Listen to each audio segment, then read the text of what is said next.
खबरें शोबिस की रंगारंग दुनिया से।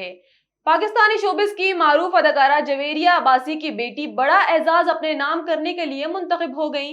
अगस्त 2024 में शादी के बंधन में बंधने वाली अंजिला अब्बासी का नाम टॉप 21 मिस यूनिवर्स पाकिस्तान के लिए शॉर्ट लिस्ट हुआ है, जिस पर उनकी वालदा जवेरिया अब्बासी खुशी से निहाल हैं। जवेरिया अब्बासी ने photo and video sharing application Instagram पर मिस यूनिवर्स पाकिस्तान की पोस्ट पर तबसरा करते हुए अपनी बेटी के लिए लिखा है कि मैं तुम्हारे लिए बहुत खुश हूँ, मुझे तुम पर फख्र है।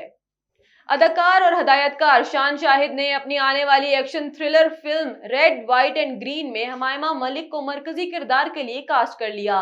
रेड व्हाइट एंड ग्रीन के जरिए तकरीबन 3 साल बाद अदाकारा हमाइमा मलिक बड़े पर्दे पर एक्शन में दिखाई देंगी और मुमकिन तौर पर उनके साथ आगा अली भी फिल्म में दिखाई देंगे।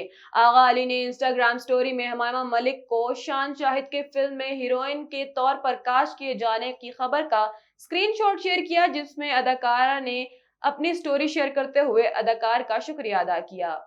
मज़ाहिया फिल्मी अदाकार मोहम्मद सईद खान उर्फ रंगीला को मद्दाहों से बिछड़े 19 बरस बीत गए। वर्सटाइल अदाकार रंगीला का असल नाम मोहम्मद सईद खान था। वो पारा चनार करम एजेंसी में पैदा हुए अदाकार ने अमली जिंदगी का आगाज एक बॉडी बिल्डर के तौर पर किया। रोजी कमाने के लिए वो फिल्मों के बोर्ड्स भी पेंट करते थे, फिर स्टेज ड्रामों में जलवागर होने लगे। मुनफरिद और मज़ाहिया अदाकार रंगीला ने फनी करियर का आगाज 1958 में फिल्म जट्टी से किया।